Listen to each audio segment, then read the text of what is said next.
बाबा साहब का अनावरण किया गया है। ये G7 क्या है यार, चेहरे पे लगा रहे हो, नीचे रखो। मैं समाजवादी पार्टी के सभी कार्यकर्ता अरे ये P7 चेहरा क्यों ढक रहे हो भाई? और इटावा के सांसद जी के साथ साथ सभी साथियों को धन्यवाद और आभार प्रकट करता हूं। मैं इधर समाजवादी पार्टी ने कार्यक्रम जो तय किया था 14 तारीख तक बाबा साहब भीमराव अंबेडकर जी के बारे में और बाबा साहब भीमराव अंबेडकर जी का जो जीवन का संघर्ष और किस तरीके से आज जो राजनीतिक परिस्थितियां बनी है, जिसमें भारतीय जनता पार्टी एक एक कर करके एक एक फैसला लेकर संविधान को किस तरीके से कमजोर कर रहा है। मैं बधाई देना चाहता हूं कार्यकर्ताओं को, नेताओं को, जिन्होंने बाबा साहब अंबेडकर जी की प्रतिमा लगा करके ये संकल्प लिया है कि जो रास्ता बाबा साहब भीमराव अंबेडकर जी ने दिखाया था उस रास्ते पे चल करके इस देश को और मजबूत बनाने का काम करेंगे। बाबा साहेब भीमराव अंबेडकर जी का दिया हुआ संविधान हम सब गरीबों के लिए, खासकर जो बहुजन समाज के लोग हैं, पीड़ित, शोषित, वंचित लोग, उनके लिए समय समय पर ये कवच बनकर के काम करता है। बाबा साहब भीमराव अंबेडकर जी का दिया हुआ संविधान हमारे लिए, सबके लिए एक रास्ता दिखाता है कि जहां पर सम्मान के साथ जीवन जी सकेंगे। और उसी संविधान को भारतीय जनता पार्टी कमजोर करना चाहती है। हम सब मिलकर के बाबा साहब भीमराव अंबेडकर जी के रास्ते पे चल करके, डॉक्टर लोहिया जी के रास्ते पे चल करके, और जो नेताजी ने संघर्ष का रास्ता समाजवाद को हाथ में दिया है, उन चीजों से परिवर्तन लाने का काम करेंगे। अटल जी की भी प्रतिमा बगल में लगी है, बाबा साहब की भी लगी है।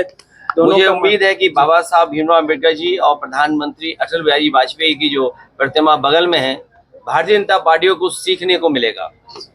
भारतीय जनता पार्टी के लोग यहाँ आए, जिस तरीके से हम लोगों ने बाबा साहब भीमराव अंबेडकर जी के सामने नमन किया, उसके बाद देश के रहे प्रधानमंत्री, उनकी भी प्रतिमा पे हमारी पार्टी के कार्यकर्ताओं ने माल्यार्पण किया, हम लोगों ने नमन किया।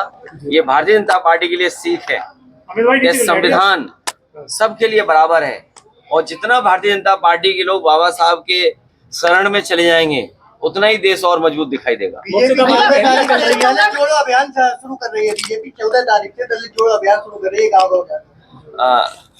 छुआछूत, दूरी रखना, उनका छुआ खाना ना खाना, और बाबा साहब भीमराव अम्बेडकर जी के बारे में तो पढ़ा होगा कि किस तरीके से पीने के पानी को लेकर के उन्हें संघर्ष करना पड़ा। जो तालाब था वहां भी पानी पी नहीं सकते थे, पानी के लिए कितना इंतजार करना पड़ता था। अपनी क्लास, अपने कॉलेज या समाज में उन्होंने कितना भेदभाव देखा। ये भारतीय जनता पार्टी क्योंकि घबराई हुई है पीडीए की ताकत से, इसलिए रास्ता खोज रही है कि किस सहारे बचा जाए। इसीलिए जानबूझ करके समाजवादियों का जब कार्यक्रम संपन्न हो गया है, उसके बाद वो कार्यक्रम कर रहे हैं। मुझे उम्मीद है कि जो गलतियां उन्होंने की हैं उसके लिए माफी जरूर मांगेंगे। जिस तरीके से गैलीलियो को सजा दी थी चर्च ने और उसकी जान चली गई थी, और गैलीलियो ने केवल ये कहा था कि धरती का चक्र सूर्य नहीं लगाता है, बल्कि सूरज का चक्कर धरती लगाती है। उसी पे चर्च ने सजा दे दी थी और उसकी जान चली गई थी। 400 साल बाद माफी मांगी।